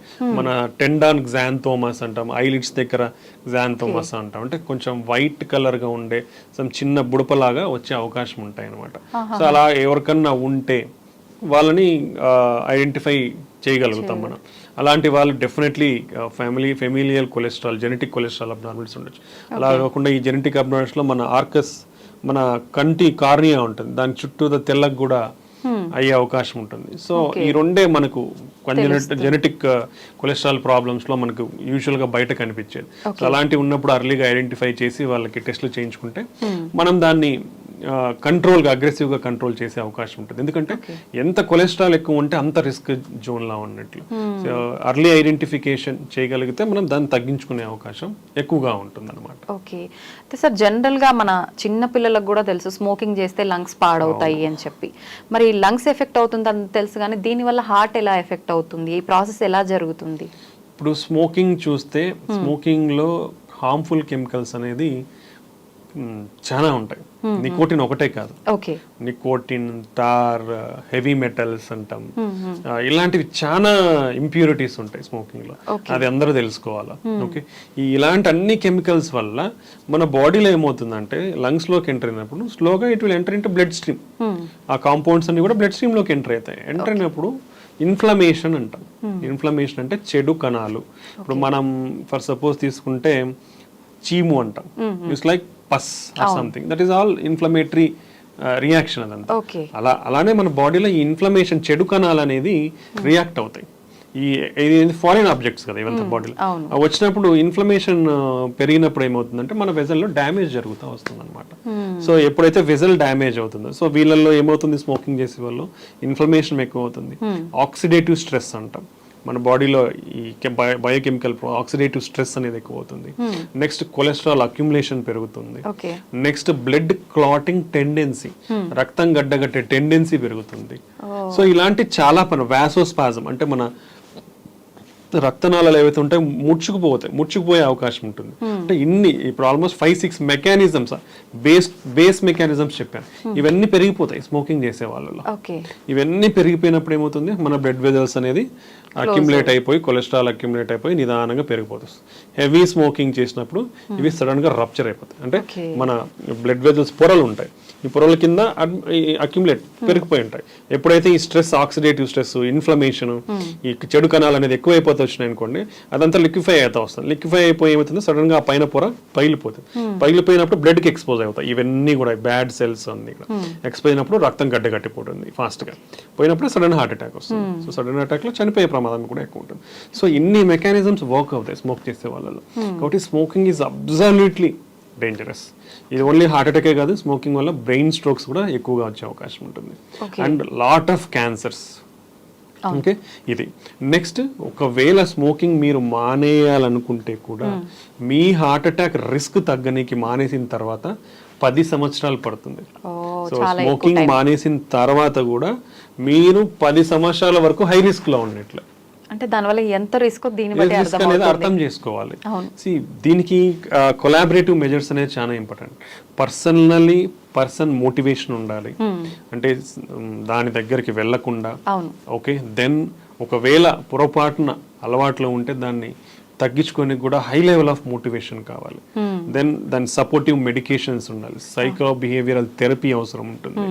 Then governments also should bring lot of policies. That's not in our matter of range, అది వాళ్ళు చూసుకోవాల్సిన అవసరం కూడా ఉంటుంది. లాట్ ఆఫ్ తెస్తున్నారు, అంటే they are displaying ads to avoid smoking అనేది. సో ఇంకో ఇంపార్టెంట్ కాంపోనెంట్ ఏంటంటే మనం తాగితేనే మనకు రిస్క్ ఉంది, మనము ఖాళీగా మనం తాగము, మన పక్కన వాళ్ళు కాలుస్తున్నారు, మనం సేఫ్ అనేది wrong. Okay. This is called second hand smoke అంటాం. సెకండ్ హ్యాండ్ స్మోక్ అంటే పక్కనోళ్ళు తాగినా మనం పీల్చుకుంటున్నాం. సెకండ్ హ్యాండ్ స్మోక్ వల్ల కూడా దగ్గర సంవత్సరానికి 5 లక్షల మంది చనిపోతున్నారు. ఓకే, సో మీరు ఉన్నప్పుడు మీ చుట్టుపక్కల ఎవరన్నా స్మోక్ చేస్తూ ఉంటే కూడా డోంట్ ఎంకరేజ్, బికాస్ మీ ఆరోగ్యం రిస్క్ లో ఉంటుంది. ఓకే, దట్ ఈస్ సేమ్ ఈ సెకండ్ హ్యాండ్ స్మోక్ వల్ల కూడా. ఇప్పుడు ఫర్ సపోజ్ ఫ్యామిలీలో పేరెంట్స్ సిగరెట్ కాలుస్తున్నారు, పిల్లలు ఉంటారు, మీ పిల్లల గ్రోత్ కూడా అఫెక్ట్ అవుతుంది. గుర్తుపెట్టుకోండి, బోన్ గ్రోత్ కానివ్వండి, రెగ్యులర్ ఈ గ్రోత్ కానివ్వండి, వాళ్ళలో ఈ సేమ్ థింగ్ రిలేటివ్ అన్నీ కూడా అఫెక్ట్ అయ్యే ఛాన్స్ ఉంటుంది. కాబట్టి పెద్దవాళ్ళు తాగేటప్పుడు కూడా మీ ఇంట్లో వాళ్ళ ఆరోగ్యాన్ని కూడా మీరు ఆలోచించి మీరు మానేస్తే అందరికీ మంచిది. ఎందుకంటే దానివల్ల 0 బెనిఫిట్, 200% హార్మ్ఫుల్. నిజంగా స్మోక్ చేసే వాళ్ళు ఎంతో దూరాన్ని ఉన్నా కూడా మనకు అది వస్తూనే ఉంటుంది, ఆ ఫీలింగ్ తెలుస్తుంది ఎక్కడో స్మోక్ చేస్తున్నారని. నిజంగా ఎంత డిస్టెన్స్ లో మనం ఉంటే అది ఎఫెక్ట్ అయ్యే అవకాశం ఉంటుందంటారు? యూజువల్గా I think if I smoke here, closed spaces లో ఎంత దూరం ఉన్నా it will be like same. Open అందుకే పబ్లిక్ ప్లేసెస్ లో అండ్ క్రౌడెడ్ ప్లేసెస్ లో even governments band smoking in crowded and public places. Open spaces probably completely open space అంటే probably around 5 meters distance ఉంటే మనకి అంతగా అఫెక్ట్ అవ్వకుండా అవకాశం ఉండొచ్చు. ఓకే సార్, చాలా వరకు హార్ట్ పెయిన్ వచ్చిందనగానే సిపిఆర్ చేస్తూ ఉంటారు. నిజంగా దీనివల్ల రిస్క్ నుంచి బయటపడే అవకాశం ఉంటుందంటారా? Heart pain, CPR 2 different. Okay, so ఇప్పుడు హార్ట్ పెయిన్ వచ్చేది హార్ట్ అటాక్ వల్ల. హార్ట్ అటాక్ అంటే it is common language. Heart attack మనం scientific term is myocardial infarction అంటాం, ఎంఐ అంటాం. హార్ట్ అటాక్ అంటే మన గుండెకి సప్లై చేసే రక్తనాళాల్లో బ్లాక్ ఉండి సడన్ బ్లాక్ అయిపోయినప్పుడు హార్ట్ మజిల్ వీక్ అయ్యేదని హార్ట్ అటాక్ అంటాం. ఓకే, అది హార్ట్ అటాక్. అప్పుడు మనకి ఛాతి నొప్పి కానీ ఇలా వస్తుంది. సిపిఆర్ అనేది మనం చేయాల్సింది ఎప్పుడంటే, అంటే సిపిఆర్ అంటే కార్డియో పల్మోనరీ రీసస్టేషన్. అంటే గుండెని, లంగ్స్ ని మనం రివైవ్ చేస్తున్నామని దాని మీనింగ్. ఓకే, ఇది ఎప్పుడు చేస్తామంటే ఒక మనిషికి 2 ఆగిపోయినప్పుడు చేసే ప్రక్రియనే మనం సిపిఆర్ అంటాం. అంటే ఇప్పుడు ఒక మనిషి ఫర్ సపోజ్ పడిపోయినప్పుడు మనం చేసే పద్ధతి ఏంటంటే, ఫస్ట్ మనిషి బతికున్నాడా లేదా చూస్తాం. అంటే వాళ్ళు ఎట్లా చూస్తాము, మనం వాళ్ళని తట్టి చూస్తాం, కదిలిచి చూస్తాం, రెస్పాన్స్ లేదు, పలకట్లేదు. దెన్ సెకండ్ స్టెప్ మనం చూడాల్సింది ఊపిరి అంటే అందుతుందా లేదా తనకి. అది మనము ముక్కు దగ్గర వేలు పెట్టినా చెస్ట్ రైజ్ అవుతుందా, చెస్ట్ ఆర్ అబ్డామెన్ పైకి కిందకి తెలుస్తుంది. సో ఈ రెండిట్లో ఏది లేనప్పుడు వాళ్ళ ఊపిరి అందట్లేదు అనేది అర్థం. నెక్స్ట్ మనం గుండె కొట్టుకుంటుందా లేదా అనేది ఎలా తెలుసుకుంటామంటే, మనం neck this trachea, wind pipe పక్కన మజిల్ ఉందా, మజిల్ మనం స్ట్రైట్ చేస్తే ఇక్కడ మజిల్ తెలుస్తుంది. ఈ రెండింటి మధ్య గుంత ఉందా, ఈ గుంతలో మనం ఫింగర్స్ పెట్టి చూస్తే మనం పల్స్ మనకు తెలుస్తుంది. ఓకే, అంటే హార్ట్ బీట్ లాగా. యా, పల్స్ అంటాం. ఓకే, ఇదంటే బ్లడ్ వెజల్ పల్సేషన్స్ కొట్టుకుంటుంటది, బ్లడ్ పంప్ అయినప్పుడు అది పల్స్ తెలుసా. సో ప్రతి ఒక్కరు కూడా ఐడెంటిఫై చేయొచ్చు, ఇది ఈజీ. ఓకే, సో ఇది ప్రతి ఒక్కరు కూడా తెలుసుకోవచ్చు. ఈ పల్స్ ఉందా లేదా అని చూస్తాం. ఎందుకంటే యూజువల్ గా మనం నాడి అనేది జనరల్ గా ఇక్కడ చెక్ చేస్తాం. బట్ మనకి ఎప్పుడైనా హార్ట్ ప్రాబ్లం ఉన్నప్పుడు ఈ నాడి మనకి యూజువల్ గా తెలియదు. ఇది గుండెకి దగ్గరలో ఉంటుంది కాబట్టి ఇక్కడ తెలిసే అవకాశం ఉంటుంది. సో ఈ పల్స్ కూడా లేకుంటే గుండె కూడా కొట్టుకోవట్లేదని అర్థం. సో మనిషి రెస్పాన్స్ లేదు, ఊపిరి లేదు, గుండె కూడా కొట్టుకోవట్లేదు అన్నప్పుడు చేసే బేసిక్ ట్రీట్మెంట్నే మనం సిపిఆర్, కార్డియో పల్మనరీ రీసస్సిటేషన్ అంటాం అన్నమాట. దీన్నే బేసిక్ లైఫ్ సపోర్ట్. అంటే కార్డియాక్ అరెస్ట్, కంప్లీట్ గా మనిషి like at the verge of death, ఉన్నప్పుడు చేసే ప్రక్రియనే కార్డియో పల్మనరీ రీసస్సిటేషన్. దీన్నే బేసిక్ లైఫ్ సపోర్ట్. ఇది ప్రతి ఒక్కరూ నేర్చుకోవాల్సిన ప్రొసీజర్. ఇది ప్రతి ఒక్కరు ట్రైన్ అవ్వాలి, రికగ్నైజ్ చేయగలగాలి. అది రికగ్నైజ్ చేసినప్పుడు వాళ్ళ బేసిక్ సిపిఆర్ ఇవ్వగలగాలి. ఇది ఎవ్రీ హ్యూమన్, ఎవ్రీ ఇండివిజువల్ ప్రతి ఒక్కరు నేర్చుకోవాలి కూడా, కంపల్సరీగా నేర్చుకోవాలి. మనం ఏ సోషల్ మీడియా ఛానల్కి పోయినా దీని గురించి అవగాహన ఉంటుంది, ఎలా చేయాలనేది ట్రైనింగ్ ప్రోగ్రామ్స్ కూడా చాలానే జరుగుతూ ఉంటాయి. Everybody should train in this. దానివల్ల అట్లీస్ట్ ఎప్పుడో ఒకసారి మన లైఫ్ టైంలో మనం ఈ సినారియో ఫేస్ అయ్యే ఛాన్స్ డెఫినెట్లీ ఉంటుంది. అట్లీస్ట్ ఒక మనిషికైనా మనం ప్రాణం పోసే అవకాశం ఉంటుంది నిజంగానే. సో ఒక మనిషి ప్రాణం ఈవెన్ సామాన్యుల చేతిలో కూడా ఉంది. సార్, సార్బిట్రేట్ అనే ఒక టాబ్లెట్ మనం వాళ్ళకు హార్ట్ పెయిన్ వచ్చినప్పుడు ఇవ్వటం వల్ల కొంతలో కొంత మనం హాస్పిటల్కి వెళ్లే లోపు వాళ్ళ ప్రాణాలని కాపాడే అవకాశం ఉంటుందని చెప్పి అంటుంటారు కదా, నిజమే అంటారా? యూజువల్లీ సార్బిట్రేట్ అనేది ఎవరికి పాకెట్ లో ఉండదు. అవును. అది ఎవరి దగ్గర ఉంటుందంటే హార్ట్ అటాక్ తో అఫెక్ట్ అయిన వాళ్ళ దగ్గర మాత్రం ఉంటుంది. వాళ్ళకి ఎప్పుడన్నా పెయిన్ వస్తే తీసుకోండి, సివియర్ పెయిన్ వస్తే మీకు ఆ టైంలో రిలీఫ్ అయ్యేదానికి టైం ఉంటుంది, మీరు రీచ్ అయ్యేదానికి ఉంటుంది అనేసి చెప్తాం. ఎందుకంటే సార్బిట్రేట్ అనేది నైట్రేట్స్ అంటాము. ఇది వాసోడైలేటర్. అంటే మనకి ఇప్పుడు గుండె రక్తనాళాలు ఏమవుతాయంటే మన ఈ ప్లాక్ రప్చర్ అయ్యి క్లాట్ ఫామ్ అవ్వడము లేదా ముడుచుకుపోవడం ఉన్నప్పుడు ఈ సార్బిట్రేట్ ఇవ్వడం వల్ల కొంచెం వాసోడైలటేషన్ అయ్యే ఛాన్స్ ఉండొచ్చు. ఆ వాసోడైలటేషన్ వల్ల మనకి కొంచెం బ్లడ్ ఫ్లో సరఫరా అయ్యే ఛాన్స్, అట్లీస్ట్ ఏదైతే బ్లాక్ అయింది కాకుండా మిగతా బ్లడ్ గుండె రక్తనాళకైనా ఏదైతే ఓపెన్ ఉంటుందో దానిలోకైనా కొంచెం రక్తం సరఫరా ఎక్కువ అయ్యి ఆ ఎఫెక్ట్ ని మనకి తగ్గించే అవకాశం ఉంటుంది అన్నమాట. ఓకే, సో అలా మనకి ఇది తోడ్పడుతుంది. సో మన పెయిన్ ని తగ్గించే అవకాశం ఉంటుంది. అంటే యూజువల్ గా మనం కొల్లెటరల్స్ అంటాం, ఒకవేళ ఇది మూసుకుపోయినా ఆపోజిట్ వెజల్ నుంచి ఓపెన్ అయ్యే అవకాశం ఉంటుంది అనమాట. Small vessels. అప్పుడు ఈ బ్లడ్ వెజల్ ద్వారా ఏదైతే రక్తం సరఫరా తగ్గిందో ఇక్కడ నుంచి కొంచెం సరఫరా అవడం వల్ల ఈ పెయిన్ ఇంటెన్సిటీ అనేది తగ్గే అవకాశం ఉంటుంది. సో అలా ఆల్రెడీ హార్ట్ అటాక్ తో బాధపడిన వాళ్ళు కానివ్వండి, లేదంటే స్టంట్స్ వేయించుకున్న వాళ్ళు లేదా బైపాస్ వేయించుకున్న వాళ్ళకి ఎమర్జెన్సీగా పెయిన్ అనేది ఎక్కువ వస్తే ఈ బీపీ టాబ్లెట్ 4 కింద పెట్టుకుంటే అబ్జర్వ్ అయిపోయి ఆ ఎఫెక్ట్ చూపించి మనకి తగ్గే అవకాశం ఉండొచ్చు. బట్ ఈ టాబ్లెట్ అనేది స్పెసిఫికల్గా ఎవరికైతే లో బీపీ ఉంటుందో వాళ్ళలో వాడకూడదు. Then other class of drugs ఉన్నాయి, ఆ క్లాస్ ఆఫ్ డ్రగ్స్ వాడే వాళ్ళలో కూడా అది వాడకూడదు అనమాట. ఒక చిన్న 2-3 కాంట్రా ఇండికేషన్స్ ఉన్నాయి. సో అవి చూసే డాక్టర్స్ అనేది ప్రిస్క్రైబ్ చేస్తారు ఎవరిలో వాడాలా అనేది. అంతేగాని ప్రతి ఒక్కరూ వేసుకుంటే తగ్గుతుందా అని మనం చెప్పలేము. ఎందుకంటే ఫస్ట్ ఏ రకమైన హార్ట్ పెయిన్ అనేది కనుక్కోవడం ఇంపార్టెంట్ రాదర్ దాన్ టాబ్లెట్ కంటే. ఇప్పుడు ఆ టాబ్లెట్ వేసుకొని తగ్గట్లేదు అనుకోండి, లేట్ అవుతుంది, డిలే అవుతుంది నీ డయాగ్నోసిస్. ఎప్పుడైతే డయాగ్నోసిస్ అనేది డిలే అవుతుందో అప్పుడు మోర్ అఫెక్ట్ అయ్యే ఛాన్స్ ఉంటుంది. సో ఎనీథింగ్ చెస్ట్ పెయిన్ తో ప్రజెంట్ అయ్యే వాళ్ళు ఒకవేళ మీరు వేసుకున్న, లైక్ కొందరు ఎకోస్ప్రిన్ వేసుకోమని చెప్తారు, సో అలా వేసుకున్నా మీరు ఇమీడియట్ గా పోయి ఈసీజీ తీయించుకోవడం ఇంపార్టెంట్ అనమాట. సో చాలా మందిలో ఎక్కువగా ఏదైనా విన్నా వెంటనే రియాక్ట్ అయిపోతుంటారు. అమ్మో నాకు గుండెలో నొప్పి వస్తుంది అది విన్న దగ్గర నుంచి అని చెప్పి చెమటలు పడుతుంటాయి, సడన్గా పెయిన్ అని కూర్చుండిపోతుంటారు. ఇలా చాలాసార్లు జరుగుతూ ఉంటుంది కొంతమందిలో. ఇది హార్ట్ అటాక్ రావడానికి సిమ్టమ్స్ అని అనుకోవచ్చు అంటారా? ఇంకా 2 కాంపోనెంట్స్ ఉన్నాయి. So anxiety, some people are like easily prone to anxiety. So anxiety ఉన్నప్పుడు ఏమవుతుందంటే మన బాడీలో సింపథెటిక్ సిస్టమ్ అనేది యాక్టివేట్ అవుతుంది. యాక్టివేట్ అయ్యి హైపర్ వెంటిలేషన్ ఉంటుంది, మన బ్లడ్ వెజల్స్ కొంచెం స్పాజం లాగా అయ్యి పెయిన్ అట్లా వచ్చే అవకాశం ఉంటుంది. బట్ దీంట్లో ఎక్స్ట్రీమ్ కాంపోనెంట్ ఉంటుంది. అంటే మోర్ ఎమోషనల్ స్ట్రెస్ కి గురి అయితే డెఫినెట్లీ మన హార్ట్ వీక్ అయ్యే ఛాన్స్ ఉంటుంది. ఓకే, దాన్నే సాకోసూబో కార్డియోమయోపతి అంటాం.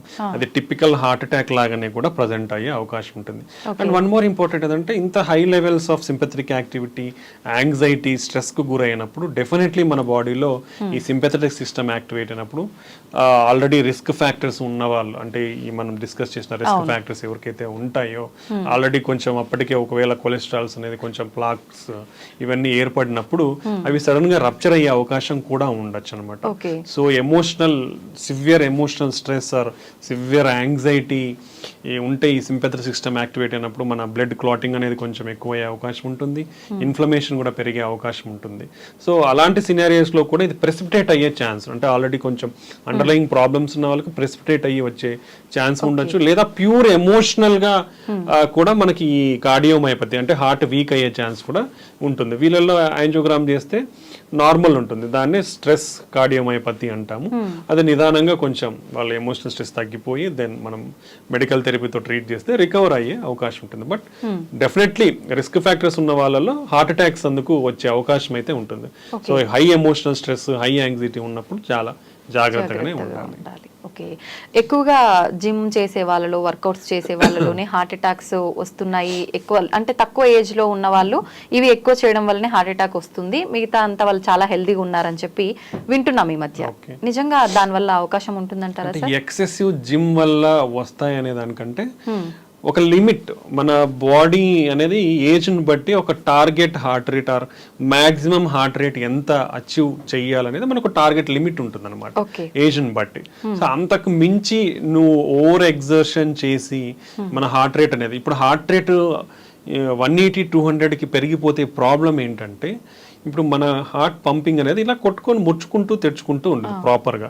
హార్ట్ రేట్ ఎక్కువైనప్పుడు నిమిషానికి 200 కొట్టుకున్నప్పుడు ఏమవుతుంది, ఇది ప్రాపర్గా ముడుచుకోదు, ఇలా జస్ట్ ఇలా ఫ్లిక్కరింగ్ లాగా ఉంటుంది, పంపింగ్ అనేది తగ్గిపోతుంది.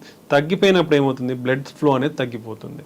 అంటే మన గుండెకి రక్తం సప్లై చేసే బ్లడ్ ఫ్లో తగ్గిపోతుంది, మన బాడీకి రక్తం సప్లై చేసే బ్లడ్ ఫ్లో తగ్గుతుంది, బ్రెయిన్కి సప్లై చేసే బ్లడ్ ఫ్లో కూడా తగ్గుతుంది. తగ్గినప్పుడు డిమాండ్ ఎక్కువ ఉంది, హార్ట్ రేట్ ఎక్కువ కొట్టుకుంటా ఉన్నప్పుడు డిమాండ్ ఎక్కువ ఉంది, బట్ మనకు రిసీవింగ్, మన గుండెకి ఎంతైతే బ్లడ్ ఫ్లో రావాలో ఆ సప్లై అనేది తగ్గిపోతుంది. సో అలా తగ్గిపోయినప్పుడు హార్ట్ అటాక్ వచ్చే ఛాన్స్ ఉంటుంది. సెకండ్ థింగ్, ఆల్రెడీ వీళ్ళకి ఏదన్నా చిన్న చిన్న ప్లాక్స్, కొలెస్ట్రాల్ అక్యుములేషన్ ఉందనుకోండి, అవి రప్చర్ అయ్యే ఛాన్స్ ఉండొచ్చు. లేదా ఒక్కొక్కసారి స్కాడ్ అంటాం, కోసుకుపోయి రక్తనాళాలు ఉంటాయి కదా, స్పాంటేనియస్ కొరనరీ ఆర్టరీ డిసెక్షన్ అంటాం, అలా ఈ కోసుకుపోయే అవకాశం ఉంటుంది. క్రాక్స్ వచ్చే అవకాశం, క్రాక్స్ వచ్చినప్పుడు బ్లడ్ ఫ్లో తగ్గిపోయే అవకాశం ఉంటుంది అనమాట. ఇలా జరిగే అవకాశం కూడా ఉండొచ్చు. నెక్స్ట్ వీళ్ళల్లో హార్ట్ రేట్ అంత విపరీతంగా ఎక్కువ ఉన్నప్పుడు అరిథ్మియాస్ అంటాం, అంటే వెంట్రికులర్ అరిథ్మియాస్, అంటే మనకు నార్మల్గా ఒక సిస్టమ్, ఎలక్ట్రికల్ సిస్టమ్ ఆ సైకిల్లో కొట్టుకోవాలి, అలా కాకుండా వేరే చోటు నుంచి సడన్ గా యాక్టివేట్ అయ్యే ఛాన్స్ ఉండొచ్చు. సో అలాంటప్పుడు బ్లడ్ ఫ్లో తగ్గిపోయి సడన్ గా డెత్ అయ్యే ఛాన్స్ ఉండొచ్చు. Next electrolyte abnormalities, excessive sweating చేయడం వల్ల, ఎక్సెసివ్ ఎక్సర్సైజ్ చేయడం వల్ల ఎక్సెసివ్ స్వెట్ వచ్చి మన బాడీలో ఉండే ఎలక్ట్రోలైట్స్, పొటాషియం, సోడియం ఈ క్యాలిక్యులేషన్స్ అటు ఇటు అవ్వచ్చు, తగ్గడము పెరగడం. పెరిగినప్పుడు ఈ same thing very high heart rates కి పోయే అవకాశం ఉండి చనిపోయే అవకాశం ఉండొచ్చు. సో ఇలాంటివి చాలా ప్రాబ్లమ్స్ ఉన్నాయి, సో ఎఫెక్ట్ అయ్యే ఛాన్స్ ఉండొచ్చు. సో ఇంత ఇంటెన్సివ్ వర్కౌట్స్ చెయ్యాలి అంటే proper guided training and pre evaluation అనేది చాలా ఇంపార్టెంట్. ఆ గైడెన్స్ తో విత్ అవైలబిలిటీ ఆఫ్ ఎవ్రీథింగ్, అంటే ఎక్విప్మెంట్, మనకి ఏఈడిస్ అంటాం, ఆటోమేటిక్ ఎక్స్టర్నల్ డిఫిబ్రిలేటర్, ఇలాంటివి మనకు ఎక్స్టెన్సివ్ వర్కౌట్ చేసే చోట ఉంటే ఒకవేళ మనకి ఎవరైనా అట్లా కొలాప్స్ అయినప్పుడు ఆ ఏఈడిని మనం అటాచ్ చేస్తే it will detect any abnormality and give shocks also. So ఇలాంటివి కంపల్సరీగా పెట్టుకుంటే మంచిది. సో ఇలాంటి కారణాల వల్ల జరిగే అవకాశం ఉండొచ్చు ఎక్సెసివ్ ఎక్సర్సైజ్ చేసే వల్ల. డెఫినెట్లీ గైడెడ్ ప్రోగ్రామ్స్ చేయాలి, ప్లస్ ప్రీ ఎవాల్యుయేషన్ చెక్ చేయించుకోవాలి. కొందరిలో కంజెనిటల్ అబ్నార్మాలిటీస్ ఉంటాయి అన్నమాట, long QT syndrome, short QT syndrome, ఈ ఎలక్ట్రికల్ కండక్షన్ లో, అలాంటి వాళ్ళల్లో అన్రికగ్నైజ్డ్ ఉన్నప్పుడు ఇలా సడన్ గా జరిగే అవకాశం ఉండొచ్చు. So different reasons, heavy exercise చేసే వాళ్ళల్లో హార్ట్ అటాక్స్ రావడం అనేది, సో అది కేర్ఫుల్ గైడెడ్ ట్రీట్మెంట్స్ తీసుకుంటే మంచిది. ఓకే, జనరల్గా ఇది డిస్కస్ చేస్తూ ఉంటారు, ఎక్కువగా పరిగెత్తినప్పుడు, ఎక్కువ వర్కౌట్స్ చేసినప్పుడు, ఏదైనా మనం హెవీగా అలాంటి పనులు చేసినప్పుడు వెంటనే వాటర్ తాగకూడదు, తాగితే గుండె నొప్పి వచ్చే అవకాశం ఉంటుంది అని చెప్పి అంటుంటారు పెద్దవాళ్ళు. నిజంగా అది నిజమా సార్? అలా ఏం లేదండి. సో అదే అంటే ఇప్పుడు మనకి ఏదైతే ఏంటంటే ఇప్పుడు ఇమీడియట్ గా చేస్తాం ఎక్సర్సైజ్ చేసినప్పుడు ఒక రికవరీ ఫేజ్ అనేది ఉంటుంది బాడీకి, అంటే మనకి ఆ వేరియేషన్ అనేది ఇంపార్టెంట్. సో ఎక్సర్సైజ్ చేసినప్పుడు we need to take some rest. మీరు ఆపినప్పుడు స్లోగా మన ఎక్సర్సైజ్ చేసినప్పుడు మన బీపీ కానివ్వండి, హార్ట్ రేట్ కానీ పెరిగిపోతాయి. పెరిగిపోయినది మనం ఎక్సర్సైజ్ స్టాప్ చేసినాక the has to come to normal. If you give some 5 minutes of time, usually they will come to normal, then you can take, not a problem. అలా తాగకూడదు అనేది అయితే ఏం లేదు. ఓకే సార్, బ్రెయిన్ స్ట్రోక్ కి heart attack కి సంబంధం ఉందా? ఇది వచ్చిన వాళ్ళకి అది వచ్చే అవకాశం, అది వచ్చిన వాళ్ళకి డెఫినెట్లీ ఉంటుంది. ఎందుకంటే ఈ రెండు కూడా అఫెక్ట్ అయ్యేది రక్తనాళాలలో కొవ్వు పేరుకుపోయి బ్లడ్ ఫ్లో అనేది తగ్గడం వల్ల వస్తాయి. ఇప్పుడు బ్రెయిన్ స్ట్రోక్ అనేది కూడా అట్లా అదే వస్తుంది. బ్రెయిన్ స్ట్రోక్ లో 2 రకాలు ఉంటాయి, ఇస్కీమిక్ స్ట్రోక్ అంటాం, హెమరేజిక్ స్ట్రోక్ అంటాం. ఇస్కీమిక్ స్ట్రోక్ అంటే మన బ్లడ్ ఫ్లో తగ్గిపోయి వచ్చేదాన్ని ఇస్కీమిక్ స్ట్రోక్ అంటాం. అదే హెమరేజిక్ స్ట్రోక్ అంటే మన బ్లడ్ వజలు చిట్లిపోయి రక్తం బయటకు వచ్చి బ్రెయిన్ లో అక్యుములేట్ అయ్యి దాని ద్వారా వచ్చేదాన్ని హెమరేజిక్ స్ట్రోక్ అంటాం. ఓకే, బట్ మోస్ట్ కామన్ వచ్చేసి ఇస్కీమిక్ స్ట్రోక్. ఓకే, సో ఈ రెండు కూడా అథెరోస్క్లెరోటిక్ వాస్కులర్ డిసీజ్ అంటాం. ఇవన్నీ అంటే అథెరోస్క్లెరోసిస్ అంటే మన బ్లడ్ రక్తనాళాలలో కొవ్వు పేరకపోయి వచ్చే జబ్బుల్ని అథెరోస్క్లెరోటిక్ వాస్కులర్ డిసీజెస్ అంటాం. సో హార్ట్ అటాక్ వచ్చిన వాళ్ళకి బ్రెయిన్ స్ట్రోక్ రిస్క్ ఉంటుంది, బ్రెయిన్ స్ట్రోక్ వచ్చిన వాళ్ళకి హార్ట్ అటాక్ రిస్క్ ఉంటుంది. సో కాబట్టి ఏది వచ్చినా వీళ్ళకి డెఫినెట్ గా ఒక కొలెస్ట్రాల్ లోయరింగ్ ఏజెంట్, ఒక బ్లడ్ థిన్ అనేది లైఫ్ లాంగ్ వాడాల్సిన అవసరం ఉంది.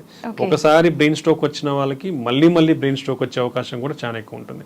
ఒకసారి హార్ట్ అటాక్ వచ్చి ట్రీట్మెంట్ తీసుకున్నాక కూడా మన లైఫ్ స్టైల్ని కానివ్వండి, మెడిసిన్స్ని కానీ సరిగా వాడకపోతే రిపీటెడ్గా వచ్చే అవకాశం కూడా ఉంటుంది.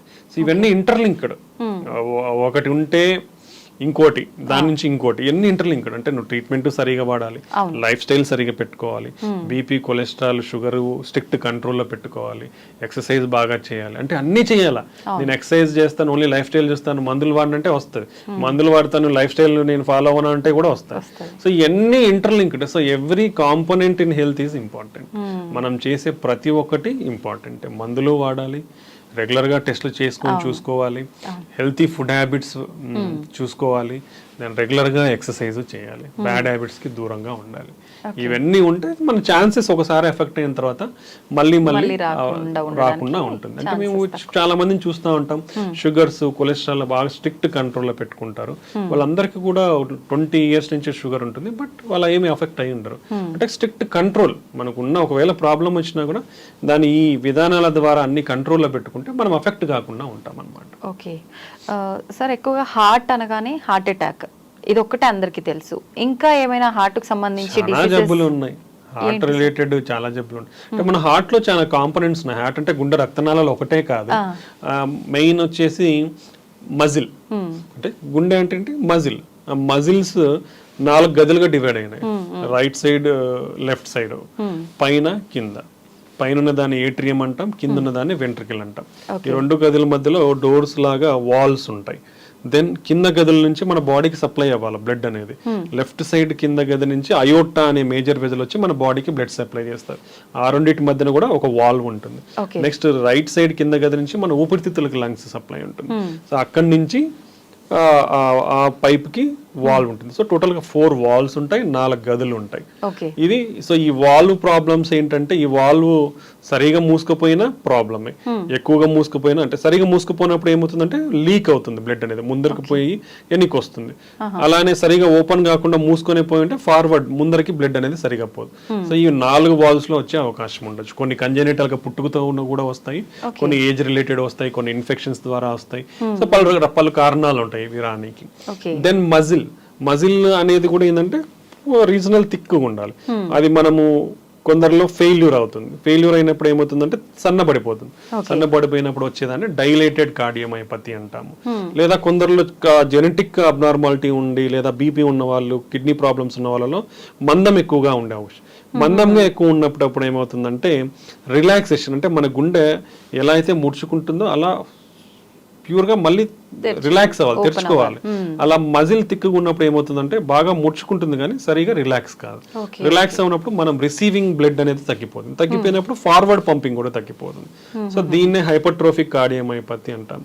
లేదా రెస్ట్రిక్ట్, అంటే ఒక్కొక్కసారి మన కండరంలో some deposits, extra fibrous deposits, amyloidosis, ఇట్లా ఎక్కువ డిపాజిట్స్ అయ్యి ఏదన్నా అబ్నార్మల్ మెటీరియల్ అనేది డిపాజిట్ అయినప్పుడు దాన్ని రెస్ట్రిక్టివ్ కార్డియోమైపతి, అప్పుడు కూడా అది రిలాక్స్ సరిగా కాదు కాబట్టి దాన్ని రెస్ట్రిక్టివ్ కార్డియోమైపతి అంటాం. సో ఇలా డిఫరెంట్ మజిల్ డిసార్డర్స్ అనేది కూడా ఉన్నాయి. దెన్ మన గుండెలో ఎలక్ట్రికల్ కండక్షన్ సిస్టమ్ ఉంటుంది. మన రైట్ సైడ్ ఏట్రియం దగ్గర మెయిన్ స్విచ్ ఉంటుంది, దాన్ని ఎస్ఏ నోడ్ అంటాం. దెన్ ఈ 4 గదుల జంక్షన్ ఉంటుంది, అక్కడ ఏవి నోడ్ అంటాం, అంటే మోడరేటర్. అంటే పైన ఎలక్ట్రికల్ యాక్టివిటీ ఇక్కడికి వస్తుంది, అప్పుడు ఈ 2 పైన కొట్టుకుంటాయి. ఇక్కడ సమ్ మైల్డ్ డిలే ఉంటుంది, ఈ డిలే అయ్యి మళ్ళీ కిందికి వెళ్ళిపోతుంది. అంటే ఇవి పుష్ చేసినప్పుడు ఇవి ఓపెన్ అవుతాయి ఇక్కడ కింద, Okay. బ్లడ్ రిసీవ్ అవుతుంది. మళ్ళీ ఇది పంప్ చేసినప్పుడు ఈ పైట్ రిలాక్స్ అయితే మన బాడీకి బ్లడ్ సప్లై అవుతుంది. ఇది కొంచెం డిలే ఉంటుంది అనమాట. Okay. ఆ నుంచి మళ్ళీ కింద గదులకు ఎలక్ట్రికల్ ఇంపల్సెస్ కరెంట్ అనేది ఫ్లో అయ్యి ముడుచుకుంటాయి అనమాట. సో ఈ ఎలక్ట్రికల్ కండక్షన్ సిస్టమ్ లో ప్రాబ్లమ్స్ ఉంటే మన హార్ట్ రేట్ పెరగచ్చు, తగ్గచ్చు. సో దీంట్లో కూడా రకరకాల టెకికార్డియాస్ అంటాం Okay. అన్నమాట. సో ఇలాంటి దానిలో కూడా చాలా జబ్బులు ఉన్నాయి. నెక్స్ట్ మన గుండె చుట్టూరు ఒక పొర ఉంటుంది. ఓకే, ఆ పొర అంటే గుండె పైన ఒక పొర ఉంటుంది, దాని మధ్యలో చిన్న స్పేస్ మైల్డ్ ఫ్లూయిడ్ ఉంటుంది, పెరికార్డియల్ ఫ్లూయిడ్, లూబ్రికేషన్, మన గుండె మూవ్ అవుతుంటుంది కాబట్టి. ఓకే, ఓకే, ఆ స్పేస్ లో ఫ్లూయిడ్ అనేది ఎక్కువ అక్యుములేట్ అయితే పెరికార్డియల్ ఎఫ్యూషన్, అది సడన్ గా అక్యుములేట్ అవడం వల్ల ట్యాంపనేట్ అంటాం, కార్డియాక్ ట్యాంపనేట్, ఇలా సడన్ గా బీపీ పడిపోయే అవకాశాలు ఉంటాయి. లేదా ఈ ఏదైతే పొర కాల్షియం అంతా పేరుకుపోయి మందంగా అంటే స్టిఫ్ గా తయారవుతుంది. స్టిఫ్ గా తయారైనప్పుడు ఏమవుతుంది, మామూలుగా మన గుండె కొంచెం ఫ్లెక్సిబుల్ కదా, సో ఆ ఫ్లెక్సిబిలిటీ తగ్గిపోతుంది. తగ్గిపోయినప్పుడు సేమ్ మన రిసీవింగ్ బ్లడ్ రిసీవింగ్ తగ్గిపోయి పంపింగ్ కూడా తగ్గిపోతుంది. సో ఇలా మన గుండెలో చాలా రకాల next congenital heart problems, heart holes ఉంటాయి. కొన్ని కరెక్ట్ పొజిషన్ లో ఉండవు, పుట్టుకతో ఇటుపక్క ఉండాల్సింది ఇటుపక్క, ఇక్కడ కనెక్షన్ ఉండాల్సింది ఇటు కనెక్షన్. సో ఇవన్నీ చాలా ఉంటాయి, కాంప్లెక్స్ కంజెనిటల్ హార్ట్ డిసీజెస్ అంటాం.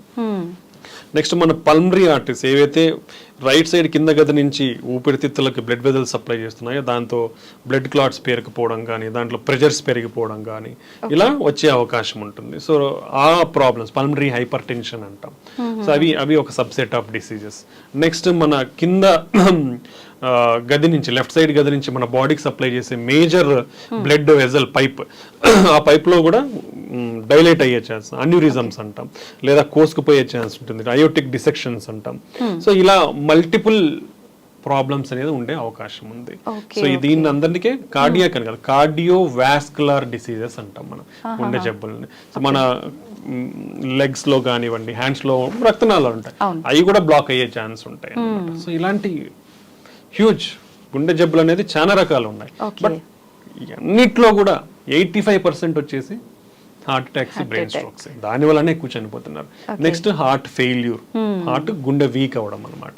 సో ఇవి కామన్ కాబట్టి దాని మీద కాన్సన్ట్రేట్ చేసి పీపుల్ అనేది ఎడ్యుకేట్ అవ్వాలి. ఎడ్యుకేట్ అవి దాన్ని ఎలా నివారించాలనేది మనం తెలుసుకోవాలన్నమాట. అయితే ఇప్పుడు ఎటువంటి సందర్భాల్లో సర్జరీ అవసరం పడుతుంది, ఎటువంటి సందర్భాల్లో ట్రీట్మెంట్తో సరిపోతుంది అంటారు సార్? అంటే ఒక్కొక్క డిసీజ్కి ఒక్కొక్క ట్రీట్మెంట్ ఉంటుంది. సో బట్ మనకి ప్రతి జబ్బుకి కూడా కొన్ని గైడ్ లైన్స్ అనేది ఉంటాయి. అంటే ఈ విధంగా ఉంటే ఈ విధంగా చేయాలి అంటే మనకి గైడ్ లైన్స్ అనేది ఒక్కొక్క జబ్బుకు ఉంటాయి. బట్ మనం ప్రాక్టికల్ గా చూస్తే ఒక మనిషిలో ఒక జబ్బే ఉండదు, 2-3 ఉంటాయి. సో నువ్వు ఆ 2-3ని డీల్ చేసేటప్పుడు it's called individualized personalized treatment. అంటే ఈ గైడ్ లైన్స్ ని ఫ్రేమ్ గా పెట్టుకొని బేసిక్ ఫ్రేమ్ గా ఏది కరెక్ట్ ట్రీట్మెంట్ అనేది మనం డిసైడ్ చేస్తాం అన్నమాట. అది important. That is called patient centric approach అంటాం. అంటే పేషెంట్ కి ఏం ప్రాబ్లం ఉంది, ఎటువంటి ప్రాబ్లమ్స్ ఉన్నాయి అవి చూసుకొని, అంటే గుండెది ఒకటే కాదు, వాళ్ళ కిడ్నీ ప్రాబ్లమ్స్ ఉంటాయి, లంగ్ ప్రాబ్లమ్స్ ఉంటాయి, లివర్ ప్రాబ్లమ్స్ ఉంటాయి. సో ఇట్లా ఒక జబ్బుకి ఒక ప్రాబ్లం అంటే treatment is very easy. But అలా మనకు ఉండదు. ప్రజెంటేషన్ పేషెంట్స్ వచ్చినప్పుడు మల్టిపుల్ ప్రాబ్లమ్స్ ఉంటాయి వాళ్ళలో.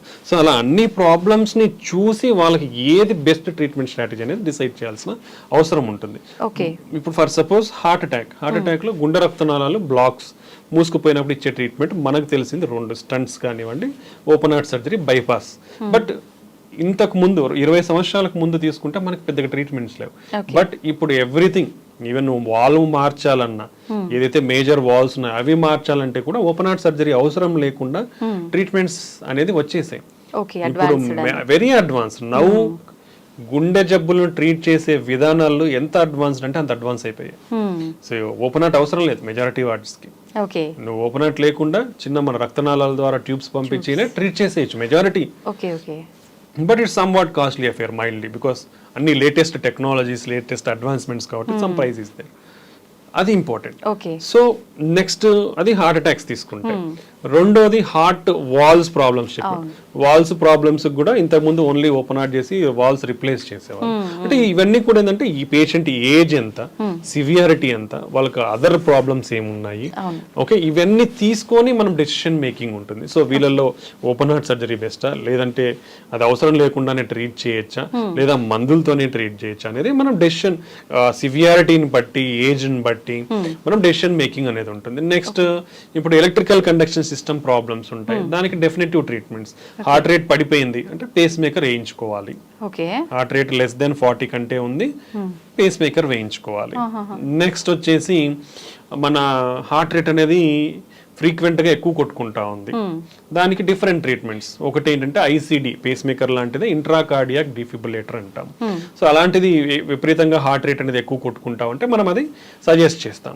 లేదా వాళ్ళకి ఇప్పుడు ఎలక్ట్రోఫిజియలాజికల్ స్టడీస్ అంటాం, అంటే అది ఎక్కడి నుంచి వస్తుంది, దాంట్లో డిఫరెంట్ మెకానిజమ్స్ వల్ల వస్తాయి. హార్ట్ రేట్ ఎక్కువ కొట్టుకోవడం అనేది ఎక్కడి నుంచి వస్తుంది అనేది మనం ఐడెంటిఫై చేసి ఆ సర్క్యూట్ ఏదైతే ఉంటుందో దాన్ని చిన్న మనం థెరపీ ద్వారా ట్రీట్ చేస్తే ఆ సర్క్యూట్ వెళ్ళిపోతుంది. వెళ్ళిపోయినప్పుడు అది తగ్గే అవకాశం ఉంటుంది.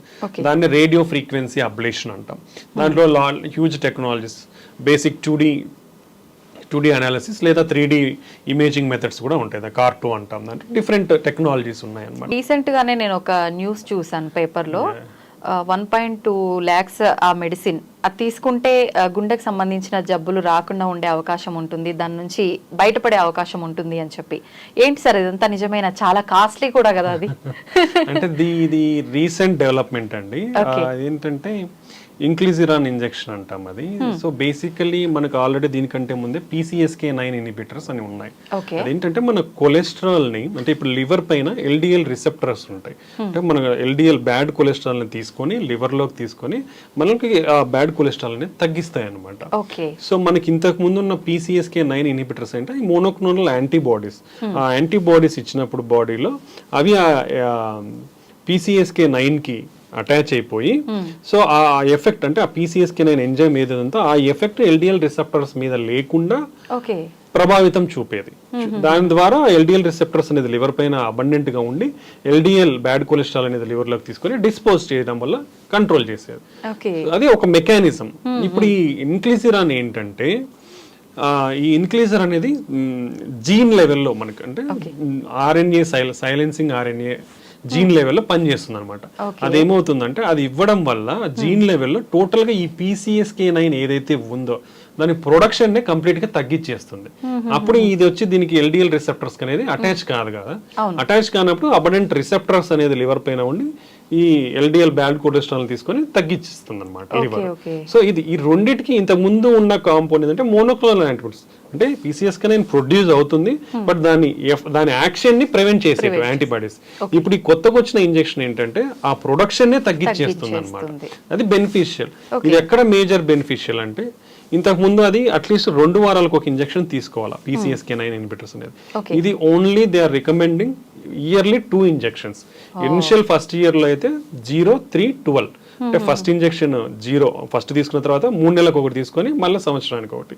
ఫస్ట్ సంవత్సరంలోనే 3 ఇంజెక్షన్లు అవుతుంది, కానీ ఆ తర్వాత ఎవ్రీ ఇయర్ 2 ఇంజెక్షన్స్ తీసుకుంటే మన కొలెస్ట్రాల్ లెవెల్స్ అనేది కంట్రోల్లో ఉంటాయి, కాబట్టి హార్ట్ అటాక్స్ అనేది తగ్గుతాయి అనేది మనకి వచ్చింది. బట్ దీంట్లో ఏంటంటే ఇది ఇంతవరకు చేసిన అధ్యయనాలలో ఎక్కడ యూజ్ చేశారంటే ఆల్రెడీ హార్ట్ అటాక్ తో అఫెక్ట్ అయిన వాళ్ళు కొలెస్ట్రాల్ మందులు వాడుకుంటున్నా కూడా, ఈ మెడికేషన్స్ వాడుకుంటున్నా కూడా కంట్రోల్ కావట్లేదు అంటే వాళ్ళల్లో ఈ ఇంజెక్షన్ ఇస్తే ఫర్దర్ కంట్రోల్ అయ్యి మనకి ఈ బెనిఫిషియల్ ఎఫెక్ట్స్ అనేది ఉంటాయి అనేది ఇంతవరకు మనం జరిగింది. సో ఈ ఇంజెక్షన్ కూడా ఏంటంటే ఆల్మోస్ట్ 56% ఆఫ్ LDL కొలెస్ట్రాల్ ని తగ్గిస్తుంది అనమాట. ఇది మనకున్న ఇంతవరకున్న అధ్యయనాలతో ఇది. సో ఇంతకుముందు మనం మెడికేషన్స్ టాబ్లెట్స్ అయితే రోజు వేసుకోవాలా, చిన్నపాటి సైడ్ ఎఫెక్ట్స్, కండరాల నొప్పులు, ఇలా మైల్డ్ లివర్ ప్రాబ్లమ్స్ కొందరిలో వచ్చే అవకాశం ఉంటుంది. బట్ దాని కాస్ట్ తీసుకుంటే తక్కువ ఉంటుంది, బట్ డైలీ తీసుకోవాలి. ఆ డిస్కంఫర్ట్ అనేది ఉంటుంది. ఆ నెక్స్ట్ లెవెల్లో వచ్చింది ఏంటంటే నెలకు 2 ఇంజక్షన్లు తీసుకునేది వచ్చింది. ఆ దాని కాస్ట్ కూడా ఎక్కువే ఉండేది. అది almost per year it will go up to 4 lakhs వరకు అయ్యేది.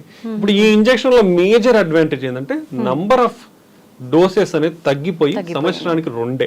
సో అది అడ్వాంటేజ్. సో మనకి ఆ సైడ్ ఎఫెక్ట్స్ కానివ్వండి, రోజు తీసుకోవాల్సిన అవసరం కానీ లేకుండా మన కొలెస్ట్రాల్ ని తగ్గించుకునే విధానం అనమాట ఇది. ఇది ఒక కొలెస్ట్రాల్ ని తగ్గించుకునే విధానం ఒకటే. ఓకే, సో ఇది రీచ్ లో దీని వల్ల సైడ్ ఎఫెక్ట్స్ ఏమి ఉండవంటారా సార్? చిన్నపాటి సైడ్ ఎఫెక్ట్స్ అంటే మనం సబ్క్యూటేనియస్ ఇస్తాం కాబట్టి లోకల్ సైట్ రియాక్షన్స్ అనేది తప్ప మేజర్ ఏం లేదు. సో ఇది మనము ఎవరిలో ఇస్తామనేది మనం తెలుసుకోవాల్సిన విషయం. రెండోది ఏంటంటే మనకున్న కొలెస్ట్రాల్ లోయరింగ్ ఏజెంట్స్ ఏవైతే ఉన్నాయో కూడా అవి కూడా almost high dose statins plus other ezetimibe ఇట్లాంటి కొన్ని డ్రగ్స్ ఉన్నాయి. దానితో కూడా 50-60% కొలెస్ట్రాల్ తగ్గుతుంది. ఈ but only advantage is డోజింగ్. Only 2 injection 2 times in a year me cholesterol ని కంట్రోల్ పెట్టుకోవచ్చు, రోజు వాడాల్సిన అవసరం లేదు. సో ఇది ఒకటే దాని అడ్వాంటేజ్. ఇది ఇంకా ముందు డ్రగ్స్ తో పోలిస్తే ఎంత ఎక్కువ తగ్గిస్తుంది అనేది ఇంకా మనకు అధ్యయనాల్లో జరగాలి. ప్లస్ ఎవరు ఆల్రెడీ హార్ట్ అటాక్ తో కానీ కాకుండా ఇలా అఫెక్ట్ కాని వాళ్ళల్లో ఇస్తే ఎంత తగ్గుతుంది, ఎంత రిస్క్ వీళ్ళకి రాకుండా ఉంటుంది అనేది ఇంకా మనకి స్టడీస్ అనేది రావాలి. ఎనీవే ఇట్ ఈస్ దాని ఎఫెక్ట్ అయితే కొలెస్ట్రాల్ లోయరింగ్ కాబట్టి ఈవెన్ అఫెక్ట్ కాని వాళ్ళు కూడా ఎవరికైనా కొలెస్ట్రాల్ లెవెల్స్ ఎక్కువ ఉంటే ఆల్మోస్ట్ వాళ్ళకున్న కొలెస్ట్రాల్ లెవెల్స్ 50% వరకు తగ్గే అవకాశం అయితే ఉంటుంది. ఓకే సార్, మనం ఎన్ని రకాల రీజన్స్ ఉన్న హార్ట్ అటాక్ రావడానికి ముఖ్యంగా కొలెస్ట్రాల్ అని చెప్పి ఎక్కువగా మాట్లాడుకుంటున్నాం. నిజంగా అసలు ఎంత ఉండాలి కొలెస్ట్రాల్ లెవెల్స్ అనేది? టోటల్ కొలెస్ట్రాల్ అనేది లెస్ దెన్ 200 ఉండాలి. ఎల్డిఎల్ కొలెస్ట్రాల్ అనేది మన రిస్క్ చేస్తాం అంటే ప్రతి ఒక్క మోర్ దెన్ 40 ఇయర్స్ పైన ఉన్న వాళ్ళకి మనకి రిస్క్ స్కోరింగ్ సిస్టమ్స్ అనేది atherosclerotic atherosclerotic disease scoring system ASCVD vascular disease risk scoring systems. అది కొన్ని పారామీటర్స్ మన బీపీ లెవెల్స్ ఎంత ఉన్నాయి, కొలెస్ట్రాల్ లెవెల్స్ ఎంత ఉన్నాయి, మనకు షుగర్ ఉందా లేదా అనేది కొన్ని కన్సిడర్ చేసుకొని రిస్క్ స్కోరింగ్ ఉంటుంది. లో, intermediate, high, very high risk అన్నట్లు ఉంటుంది అనమాట. సో ఈ రిస్క్ స్కోర్ని బట్టి మనం లెవెల్స్ అనేది కంట్రోల్లో పెట్టుకోవాలని చూస్తారు. యూజువల్ గా ఎల్డిఎల్ కొలెస్ట్రాల్ అనేది లెస్ దెన్ 100 ఉండాలి. లెస్ దెన్ 100 ఉంటే మనం తక్కువ రిస్క్ లో ఉన్నట్టు. దానికంటే తక్కువ ఉంటే ఇంకొంచెం బెనిఫిట్స్ ఉంటాయి అనేది ఉంది. అంటే ఎంత తక్కువ ఉంటే అంత బెనిఫిట్ అనేది ఇంపార్టెంట్. సో ఇలా మనం కొలెస్ట్రాల్ లెవెల్స్ ని total cholesterol, LDL cholesterol, HDL cholesterol అనేది మోర్ దాన్ 50 to 60 ఉండాలి. ఓకే, దెన్ ట్రైగ్లిజరైడ్స్ అనేది లెస్ దాన్ 150 ఉండాలి. దెన్ ఇవి కాకుండా మనకి నాన్ హెచ్డిఎల్ కొలెస్ట్రాల్ అంటే హెచ్డిఎల్ అంటే గుడ్ కొలెస్ట్రాల్, అది కాకుండా మిగతా మొత్తం కొలెస్ట్రాల్ ని నాన్ హెచ్డిఎల్ కొలెస్ట్రాల్ అంటాం. సో ఆ నాన్ హెచ్డిఎల్ కొలెస్ట్రాల్ కూడా లెస్ దెన్ 100 ఉండాలి. ఓకే, అంటే ఇది మనం ఆడవారిలో అయినా మగవారిలో అయినా ఏజ్ వాళ్ళలో అయినా ఇంతే నెంబర్ ఉండాలా సార్? అందరిలో. ఓకే, దెన్ మనకి ఈ కొలెస్ట్రాల్ కాకుండా అదర్ కాంపోనెంట్స్ కూడా మనం కన్సిడర్ చేయాలి అనేది కొత్త గైడ్ లైన్స్ సూచిస్తున్నాయి. పర్టికులర్లీ ఇన్ఫ్లమేషన్ అంటాం, ఈ అంటే చెడు కణాలు రియాక్షన్ అంతా కూడా మనం ఇన్ఫ్లమేషన్ అంటాం. అది హై సెన్సిటివ్ సిఆర్పి అంటాం. అది less than 2 nanograms per deciliter ఉండాలి. దెన్ అపోలైపోప్రోటీన్ బి అంటాం. దెన్ అనదర్ అపోలైపోప్రోటీన్ బి కూడా లెస్ దెన్ 100 ఉండాలి. Next you're having one lipoprotein A అనేది లెస్ దాన్ 50 ఉండాలి. సో ఇలా ఈ కొలెస్ట్రాల్ కాకుండా ఈ మిగతా పారామీటర్స్ కూడా మనం మానిటర్ చేయాల్సిన అవసరం ఉందన్నమాట. సో ఇవి నార్మల్ వాల్యూస్ ఎట్లా ఉండాలి, అబ్నార్మల్ వాల్యూస్ ఇప్పుడు almost total cholesterol more than 240 ఉంటే ట్రీట్ చేయాలి. ట్రైగ్లిజరైడ్స్ మోర్ దెన్ 200 ఉంటే ట్రీట్ చేయాలి. ఎల్డిఎల్ కొలెస్ట్రాల్ మోర్ దెన్ 190 ఉంటే కంపల్సరీ. అదే లెస్ దెన్ 40 ఉన్న వాళ్ళలో మోర్ దెన్ 160 ఉంటే ట్రీట్ చేయాలి. ఓకే, ఇవి మనకున్న గైడ్ లైన్స్. సో ఇవన్నీ డిఫరెంట్ కంట్రీకి డిఫరెంట్ గైడ్ లైన్స్ ఉన్నాయి, బట్ ఆల్ గైడ్ లైన్స్ కూడా ఇవే సూచిస్తాయి అనమాట. సో డెఫినెట్లీ అందరూ కూడా at the age of 21 years cholesterol screening అనేది స్టార్ట్ చేయాలి. ఒకవేళ నార్మల్ ఉంటే ఎవ్రీ 5 years కి చేయించుకోవచ్చు. అబ్నార్మల్ ఉంటే మనం దాని స్ట్రిక్ట్ లో life style initially life style measures అంటే ఇప్పుడు మైల్డ్ బార్డర్ లైన్ ఉన్నాయనుకోండి, లైఫ్ స్టైల్ మెజర్స్ ద్వారా లైక్ ఫుడ్, హెల్తీ ఫుడ్ తీసుకోవడం, ఆయిల్ ఫుడ్స్ తగ్గించుకోవడము, దెన్ కావాల్సినంత మాత్రమే మనం ఫుడ్ ఇంటేక్ అనేది ఉండడం, ఎనర్జీ ఎక్స్పెండిచర్ ఉండడం, బ్యాలెన్స్డ్ ఫుడ్ అనేది important. Next regular exercise, daily exercise అనేది మనం ఎనర్జీ స్పెండ్ చేయాలి. సో ఇవన్నీ చేసినప్పుడు కూడా మనం కొలెస్ట్రాల్ లెవెల్స్ ని కంట్రోల్ చేసుకునే అవకాశం ఉంటుంది. ఇది లైఫ్ స్టైల్ మెజర్స్ తో కూడా కంట్రోల్ కానప్పుడు then we have to go for drug therapy. So ఈ విధంగా మనము స్ట్రాటజికల్ గా మనకు చెక్ చేసుకొని లైఫ్ స్టైల్ ని మార్చుకోగలిగితే మెజారిటీ ఆఫ్ ద టైం తగ్గించుకునే అవకాశం ఉంటుంది. ఓకే సార్, చాలా మంది చెప్తుంటారు నెయ్యి తీసుకోవడం అనేది మంచిది, గుడ్ కొలెస్ట్రాల్ ఉంటుంది అని చెప్పి.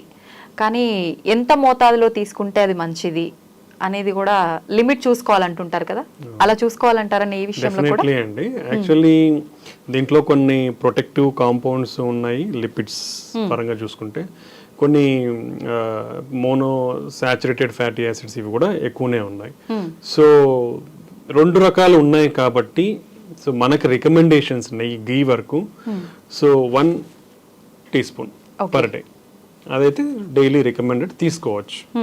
సో అంతకు మించి తీసుకుంటే some bad cholesterol definitely increase అయ్యే ఛాన్స్ డెఫినెట్లీ ఉంది. సో దట్స్ వై ఇంటి లాట్ ఆఫ్ స్టడీస్ కూడా జరిగాయి ఎంత అమౌంట్ ఆఫ్ గీ తీసుకోవాలి. Particularly Indians are more familiar with intake of ghee. ఎక్కువగా నెయ్యి తీసుకునే అలవాటు అనేది మన సాంప్రదాయాల ఆచరణలో ఉంది కాబట్టి సో మన రిస్క్ ప్రొఫైల్కి ఎలా ఉంది అనేది కూడా స్టడీస్ జరిగాయి. దాంట్లో మనకు రికమెండేషన్స్ ఏంటంటే ఈ ఎవరైతే ఓన్లీ 1 teaspoon వరకు నెయ్యి ఒక రోజుకి తీసుకుంటే వాళ్ళకి హార్ట్ అటాక్స్ అనేది ఆర్ హార్ట్ ప్రాబ్లమ్స్ అనేది తక్కువగా ఉన్నాయి. అదే దానికంటే ఎక్కువగా తీసుకుంటే వాళ్ళల్లో హార్ట్ హెల్త్ ప్రాబ్లమ్స్ అనేది పెరిగే అవకాశం ఉంది. So 1 teaspoon per day is recommended.